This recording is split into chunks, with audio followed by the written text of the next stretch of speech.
yabo. Sompa ba ebe sundima. Oh fiti no to sompa. Fato sompa TV. Na ya wani pama o. Na unu huarada. Ifisa kudie munsemo ubenya. Aberabo munsemo ubenya. Nyamsungu nsem ubenya. Aniji munsem ubenya. Enyumpana kakuma ubenya. Yamaimu amanyosem ubenya. Osumpa dibra ubenya. Ubenya nina ubenya. Sumpa TV Yabana papini su Sumpa die Ema kefiapa.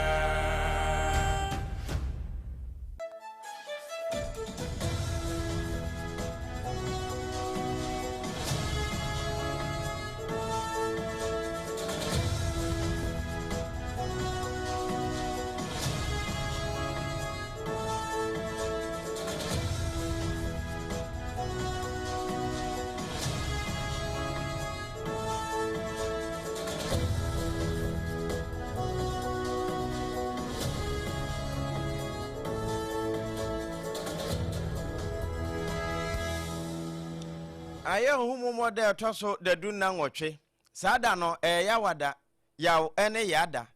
eno ena sompaka sebo sempremo de ekobagesi abo aboso aso asenama ye de Leicester Company Limited wono mo ya toothpaste ene toothbrush na twi yense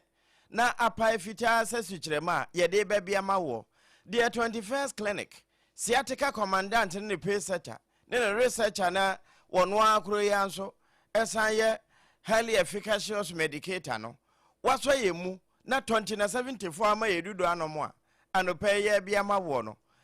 life o sompa 106.5 FM enkran 93.1 FM sompa wonu me wasantima mu a ehwada braka ehwa na TV ne butuo no sabre kro na adamfo pa radio France abrechima mu ye life ho eno achi no wonu me wo bono ene na afa nyina anope adaje ne poso 98.9 alaji be kwa na abro sanum eno achi buno wa mani masasa paso do mahinkro sompa 101.3 ye live ena do ma FM 100.7 dada anwa ye live wo so ama ba mprejase fo nyina ho na wo no mo fafiri sabre kro na buno ho no na po FM 106.1 FM eno ye tachi mai sompa ena 90.7 adisha won kuransa nyina adwuma wura kwa mboate anopai woni papa toast nom wo matoto de apete ama emfidie ne de sompa na obia wotie kasebo ye mu ede no edifri na anopai nsama ye de ba decoder na so ba FM stations no wono ubenya yen ana fe Facebook no sompa 106.5 FM Accra shanonso sompa 106.5 FM Accra na washe na onua bi nso anya bi ana fe sompa FM live ehon so ye wo ho ensem no diabeti edi afiri mu na kotene ne bi ene se aposifo a ewo tema wo mo akire enipa mienu bi a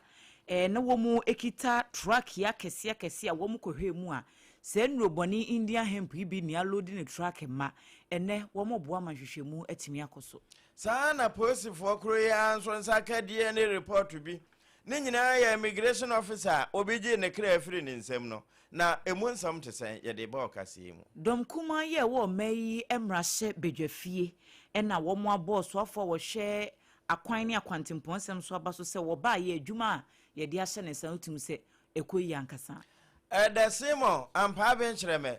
breku mr mrahye bedwane no na wo de aso akwa akobofom wono no we ye TVTI project ewo brekum senase ne munsem echen kure ye de ba a passenger for ya wo mo fro hyen ewo keyetia Dubai station en wo mo adwa lai wo mo kire se bola de bia wo mo te ho na wo mo nam no eyade bi ebetimi ama wo mo pomode ho nsem no ato ape enti penifo nhwe wo mo nye bibi mfa ho na no Ghana mampani ko gina UN ka kire wo mo se abrofo no de wo mo de dien free tentre de afaye nananom nim de nyina de aye wo mo ho ye here repatriation ya aye brofo de da ho no Algeria wono mo parliament speaker wabaga na ha saa nkomo na ho ye de mu nsem ba no pay ye wi aye do ebekọ amanone sanse abrantie Rex Hillman ye beto odwa se wokọ ma wobi ehre ne nkwan ya wo Gilgo Beach ni wo mo de nako gine mu e wo court no animu a judge a wotena asem no se won koda efiase ne nkwan ne nyina ho nsem e wa ha wei ene de ya boboso ibie ena no pay ye de ne nyina e ba beso mo se ye kase bo a edikan a na nakojo Jesse Company Limited ko ba sempremo aso asene midin ede adwoa asare mene triple am ejapia apam dada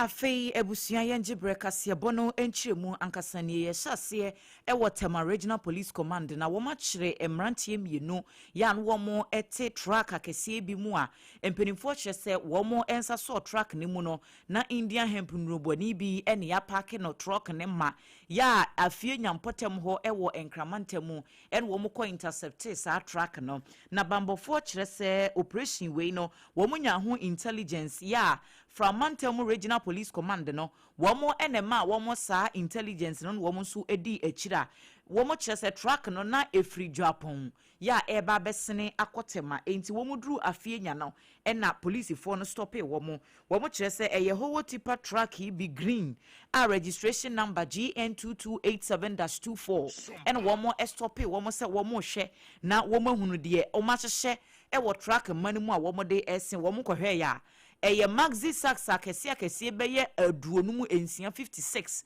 ya parcels no de ya wrap nkumankuma ya bobo no de niam akyekyere ho no beye aduowotwe 80 ya ne nyina eye nrobone ene ya paki egu truck ni mu a obi anim bebia womode eko na enkrata ya womode baaye no DSP Dede Jakpasu wono ene da bambofo no ano e Wotema Regional Police Command ho no wode ato dwase enipa mienu a ye kire wom no de odi kan eye Solomon Akuaku wono no edi mfihye na duonu nsia 26 years ena ne mate no edi mfihye no aduasa baako 31 ya wono no ye frɛ no James Tete na eniani mu hwehwemu a wom aye kire se truck no wom de free framantem ho no mo Japan potem ho a eba besen akotema ni yesi truck na nrobone ne ye abrantie bi edi adodo no a edinimu no ana edi a wo mo frɛ no no ye red enti red no na consignment no ye ne dia no wono adi kan atu private car edi animu a kyese wono no prapra kwan mu na wa direct ya kyerɛ baabi a truck ne nrobone no ye mfa nkɔ enti red na consignment no ye ne dia no wono de wo mo nya hu baabi a wonam enti wo ba Facebook zesi a truck na ye intercept ye ne sax na ne nrobone parcels no ne ya wrap no se godu ena wo boto ahoduo mu no wo machia emrantie mienu no so na ejina ho no ma yakatakata wo mu animu no enti suspects no bambofo akire wo mu asesi a no wo mu boa manhwehwemu atimi akoso na wo ma track ye hunu baabi a no wo mu de sa nrobone ne ko ne sa red koro no a yese consignment ne ye ne dia no so wo mu hwehwe na akire ne dendenden aposifo aka won krata mu so wo ma wiata so se nrobone de enya de se wo mbepene ama hu dwadi akoso wo Ghana ha enti ye chiwa emra ene ubedi operation simpen pi dodo no a ene wo ma ye e de afa nema bi a etise hu a wei ene kotofo frokro abetansu ani a wo mo eboa ma hwehwemu akoso bre se fatem no bambofo se ye de wo mo ko gina mra nanimu a wo mbetu sa na mo no ama perepere ye etimi aye adwuma Sompa ekoba Jesse sempremo anopa no nsia kase yebo eno ena yebe edema wo a de sa ya asomfo mienu a ye sompa adwa asare ne apam dada ye pam de ma no na abonofo sam kro na mu ne yegina Ghana Post Sadom no wono mo buta ya wogina so service with integrity no eno mu ba ko ne se wo mo bo akra na ejapade ho ban ne se hunti se okra bi beto pa na enye basa yi adom ne to nsafre no anase ebia atorenche bi ne to no ne no kura na sa atorenche na nkasa wo munya no a wo mbechi no enam sa so ama enche bia migration officer Stephen Kenamwa ya woti na nanom wansedo ewie yese yekoko hu na mu na ya hye ne fa baabi e wa Shoma Estate no mo a enam so ama wo mo ehwe WhatsApp chat nom wɔn konya Thomas Zigamo ɛsoso wɔn pɛnkye no ɛno ho na yɛsɛ ho DNA na babɔnten na nam saa so ma Chief Inspector Apewe achana no wɔde to dwa sɛ enye ne nyina na aba sane Ghana for so aba abɔnten nti aposifoɔ bɛkenkan ama yɛtie na sɛ obia nkan koraa de a sompafo sɛ tutu efirim na ɛhye koraa agya da mu a yɛbɛka ne hot ama amansan ate nti yɛnkenkan ma wɔn monte ɛno ɛna Chief Inspector Apewe kyɛ so ehwemu ne de pii akɔso yɛ asɛsie no wɔn mo hwɛ ne mu sɛ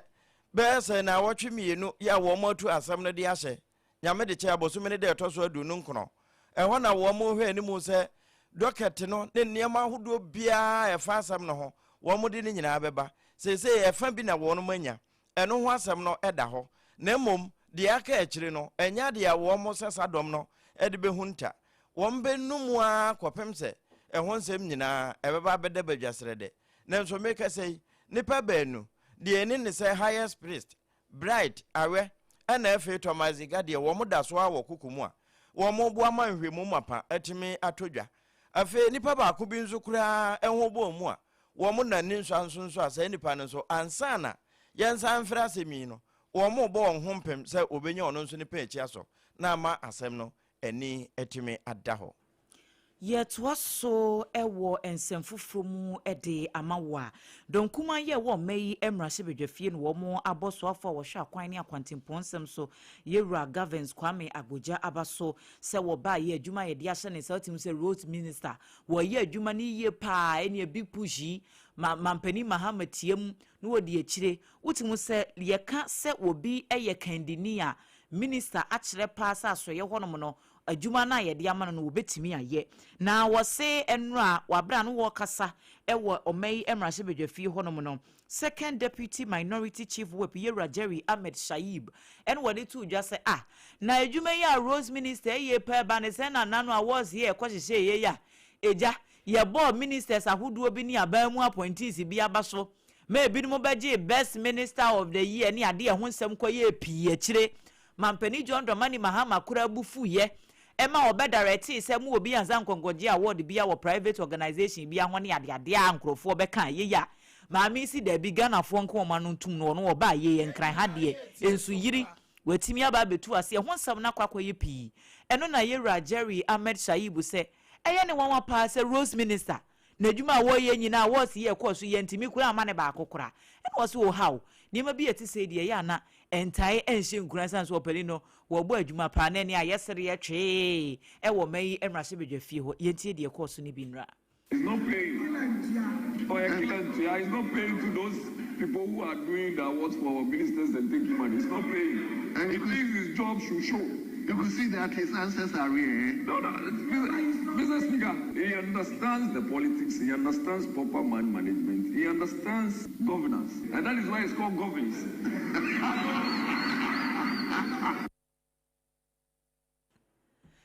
Enti Yera Jerry Ahmed Shaibu no wasu ni enti e friend of Gavins Kwame Agboja na enye kwa Gavins na chese wote amamu ase wo Gavin Rose Ministry hono mo enti wei eye second deputy minority chief whip Yera Jerry Ahmed Shaib ena enra mrahye bedwafie yete se wode sansemi etuja ene ebedwafie ho na brekum east mrahye bedwani honorable Simon ampa benkyereme wono nso wodi ne dwuma na ogina adehye a wono mo brekum east anamu na ni nyina mu no ene se Yewura Aboja wo mo bona baso a na nso wanya baso bobia no edesi mo ampa benkyereme se wono nya de a wo betena se na watwen ama ya soma no ansa wode bibia kɔ enti adehye a wono mo brekum sena sesei wo mo atadwe wate de ne pa ne nso enya sena se fonko brekum east ni nyina ya west kura besan so anom ho nkwan bi TVT entity no wode aso akɔ bofom ɛwɔ mpotem ho sɛde be na wo mo nso anwene e wo wonsa no ebetimi ada adie na bra wo mo bodwa ɛwɔ sɔfo kyerɛ nyame na aye ho no ensɛm a ɛda wode to amanebɔfo ana ɔpambo agyeman so mpa sunwane ne ogina ho bi anim ni bebre menuanom enwomasua ya ade a wuyi tro man bia mpuntu ne kankro ho eyi na yera John Dramani Mahama ye obi a nwomasua da nakoma so kesepa enti oba ye se wo hwa afene kwani onfa nwomasua ntoto fom na eno na wo che ne nkakra ebi aso brekum so a ene yade aso abofom I started the technical and vocational school wo brekum na afi oba so ko kire nso so a eno nso so ya handle site e dey ama contractor ta brekuro ye mu okọ brekum senior high school a eno ye si two story girls dormitory ewo okọ kwa akire kuma eno ye si 6 classroom block ewo ni nyina ye said ye be ya be boa ma nwomasua ene adesua akoso enti bosha ye share brekuma bra na ye pretumi no brekuma nya gidi ni ahotoso wo ye mu the two men ma adu say ye dia ye de share o man no esi bi oba so ko kire ha aya ba for police nipa wo ha nya asam ketwa na nso so ye ni school ba ko pekra wo kuma ende no kre na wo wi ape na yewra David owusu ansa wona ebreku municipal education director wono nso ede ne nase ebeto so akire nanu so ede made honorable wadwene ho Ninya sa emwe efi aban ho se yebenya vocational technical ewo brekum na vocational technical no minim se de emfaso ewo so nyina no eso kesepa ye mofra no enye nyina nye betumi aye doctors enye nyina nye betumi aye network nyenya betumi aye chefo nanso yebre so ho no a ye wo nimdia ahodo a ye betumi de asom aboa o man ni puntu na bi so ne nsamedwuma na ye mofra bebre ewie school aye na vocational technical no eya dia eba be yisa how ni ho you say your secondary technical wa ha but vocational technical eya sonko you say o munye no munye wie a ye said ye omosi aka no no ene emwa omubenya efidi a omude beba be gumu eya dia ene na ema tumpon na de ahonya ede ba technical no ena ebe ma omo yetimi atumpompo sanse akwan ye bibia mampani be sha atade kura technical fonsa no ena efiri na yewura amevo one ye managing director wo sanka ne den ho eda sky JS sketch no ano contract no na nsa na hye no so wo be wie ne tempaciously ama adehye na nya so mfa so actually believes in this responsiveness. For tenancy, you have been given at least 18 months to complete that project. But that 18 months is actually assigned to only the 18 unit class blocks. But we are going. Enti emfaso a wono mu benya na adwuma ewo ho no ena yewra Wilson amevo wone opambo agema wono mu cheyi anopei ya mo apomudin hiam esanse wo nkwa ena awade na enkwa no nso nya baabi akeke na ebetumi akuta wo nkwa mama wo baabi wo ho wokọ ene se ye kwa akopa besia ede aye wo ayi ebefua baabi nso wokọ a ya na anida kwanse se tibia wokọ akofa nkwa ede aba anopei 21st clinic mekanfo ho ede mawo se uyi siatika yade na wo mo aye hwehwemu ahunu no anya no nko enye orwa pi wo ho a wo mo aye hwehwemu ahunu a World Health Organization kura nya nhuni nanso aje oben wo mo sanso openche so anate sesa akoto ne bon wa papa anopei no wono mo ye adwuma nkura bata ni nyina nso adukuro ne ye adwuma highly efficacious medication okwa ye twe moja emoja num yade bi ehu nta no doctor bi hu na waka akire na wode edura no enam account edura yade be kan wo no obo se 2074 ka ho T74 tete wodudu a enne abefo kwan so eduro mu nsuo no na yatwe enti ano enam papa na yabo yade edin akire wo a ene edura metimi akanfo ama o retroviral drugs no asa enti say wani bubonuam pe 2074 na over bedayase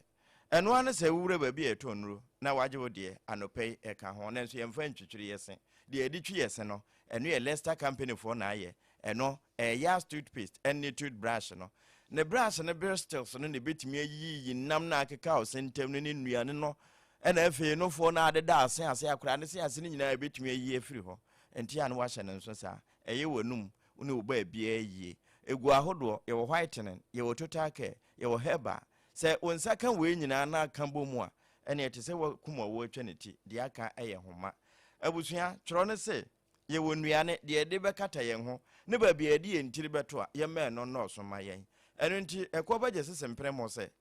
emfa ho ne wadwuma a wo ye wobetimi aye ne nkakra akra nya ba bi de wutirato enti na waba asetena na waye adwuma no nso agye ho aba so bo enti adansi ho ne mane ade hya ase de ade kɔwie ne nkyɛ na wonse ka no ne nkura bata no dɔso Ghana ha o ba bia wa yesem frama enti wo de agye ahoma 0204 355 040 wo mo ne ka ye ho anopa yi a sompa kase ye bono ye be ma wo ye da ye ho tia wa ye ba ye de nto aso be ma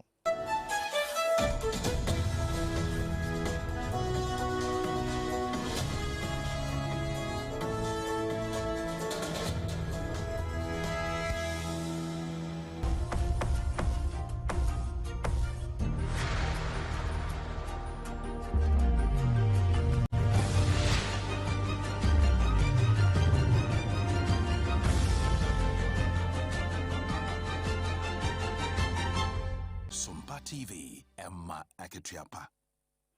Emma Aketiapa mpa ebusia yeto akase bono so ede amamo yede ukọ asante mantemu na apasenjafo ya womo fro ehyen efri asuofia bantama Abrepo Junction, Agreg Junction, ya ewo kideti Dubai Station ho no en womo HS niema bi tete womo pa na nse mu bedu station ho na chesa ya park border ya bola no chese ade mane sisi ho no mu a oje wo ho hwea enye yie ohun meko a ensi so eyade bi ha dwene pa so obi eco station ebu onso akas no enye se wo call ya no wanya bi afro e bia wo ko salai ana wo kwa kogina ho be sima de wo ho ansa na car no kora no wanya bi afro bra Facebook ano pay bola station new main station eni ya park bola na ehyen no so egugu fa ehwa na chese wo mo tonton nuane ehwa no wo mo ton bibia eyade bi ha dwene pa enti wo mo de atrede ato yewra Kinzuba Richard Oforiaji Manbuadi ya wono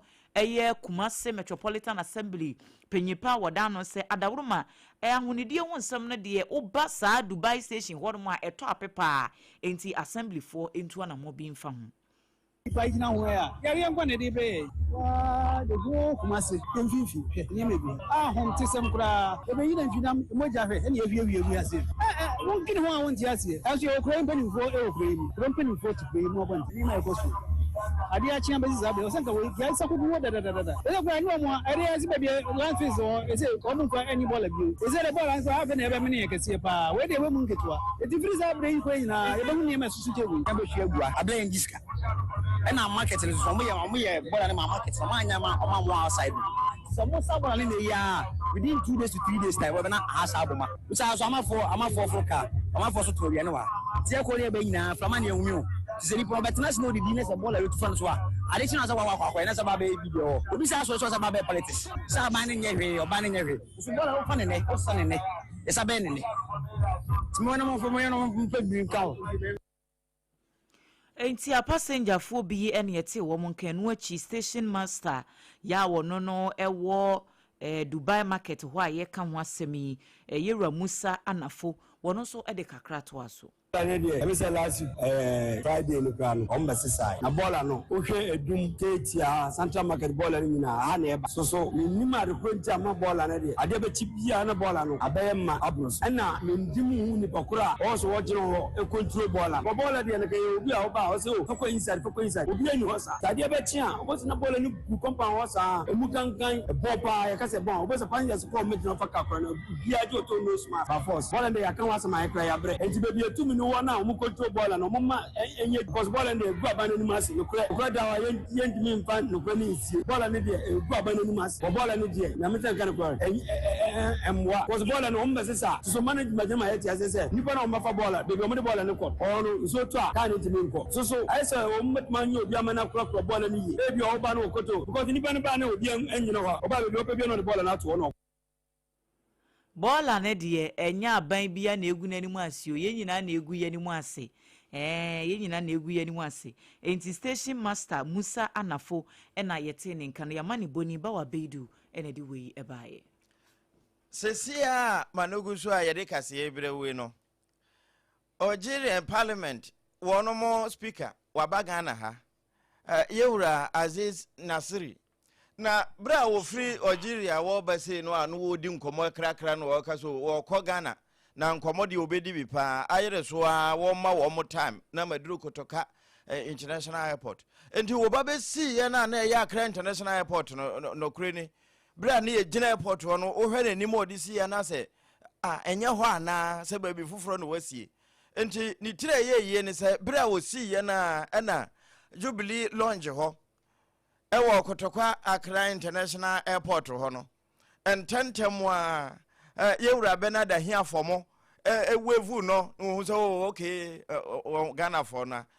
wo mo efa no a je na baba na aja yede no ekoko hempenimfo na wo mo twetwa mfoni na tipa ye Africa na ye kro na papa na ne nante se nyina ye na no Ghana mampani wo ko United Nations nhyiamudi wo ko bobo so akwa kire se tete abrofo befa ye nananom nko ano eho na wo mo fa astronomist archaeologist wo mo fa scientist efa terrorist nyina akura edeka ho a ene nimudie abu wo mo so a wo manya japade ne duba bia ne ye kaaka ya ebu ya pre enti anya hwe no eduba bia wo mo enkonsoli ye kakra nanka ye nepa wo mo afa no eso anomode no wo mo ma ye nsansanka enti wo kan brofo repatriation ye se yi wate nkuta atogem na sempanimfo no bi nso na ye wo mo de enti Algeria wo mo speaker yi baha na sankomo no wo mo aba bedidi atrem na adoma aboa ama sa ni so ade hunu no wo mo nyina nso atimi adwene ho pe na aboa ama esomfa so no afa ni nyina enya wo mo chefa ma yenkowie kasebo no ewo New York Babylon importem ho no mo na abrantie bi a ye frɛ no Rex Heyman ebetu odwase emre bi a atwamu wonam so ema beye nwotwe de wo mo nyina hwere wo mo enkwa ewo Gilgo Beach ya sa asem no de na eda so Gilgo Beach serial killer onya boss a case ne so pe no obi adwene akọ Rex Heyman no ne so na wo hye emfonyinya eda Facebook ya wono ne bambofo no na chese ejina ho no na enua ena wo mo tena asem no so ewo court a judge panyini ya wote asem no se ade a Rex aye die wotena nipa mu a enyeye enti Judge Timothy Mazi wono ena di ruling ni ba ye se Rex wonkon da fiase we ye first degree murder ya ade bi ha dwene pa 25 years efiase ena fe 4 second degree murder charges eno so de ka ho enti wuka entansa no nyina ne ruling na ye de aba na ebera ne concurrently na chese ya de Rex Heyman de wo kwa akoda fiase ne nkwa na nyina na mobeka ise emaba aweyi wo mo hwere wo mo nkwa ya be ye mfie kura du ne akire nie afi na mpenifo de ruling na ba Melissa Barthelemy na wedi 24 years Megan Waterman 22, Amber Costello 27, Maureen Bernard Barnes 25, Jessica Taylor 20, Valerie Mark 24, Sandra Costilla 28, and Karen Vegata wono edi 34 nti na chese de wanyini ewo mukura na ye 34 years na sa emaiwa enwotwe ena abrantie yi ama wo mahwere wo nkwan ya na wo ye serial killer enti wo hye kwan ya wo de ma ne efa so a wontimi hu chese wo je wo ho bi kura enye enti eno Judge Timothy Mazi etena dwam no se da bi onipa bi otise de wotena nipa mu a enye enti ye ka say Rex Heyman wo kwa akoda afiase ne nkwan na nyina wo kɔ no wo ba saa serial killer adwuma no won fa bi ma mesi na ni so enye biom enti eno ene amanebo a efri New York eba yada ne akire ede amamu yegina so na no pensem a yede somo a na Kojeje Company Limited ko ba sempremu a woto adansi ho nyama ekitamu no yede ne nyina asi Tontina 74 eye dudu a yahye pebi nanom yare bi atete wo ebetu asese wa 21st clinic ni okọ sciatica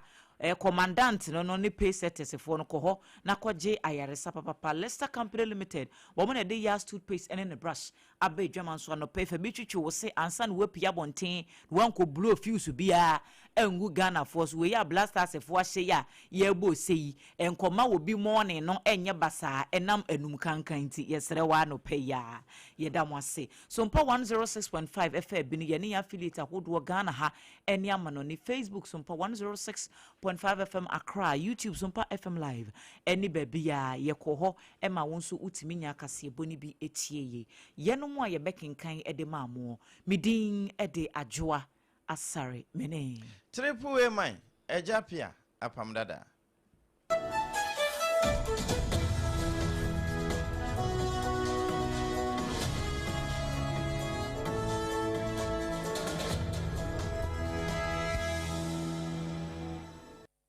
phone dey dinam say me na foreign call. Hello. Hello, Papa.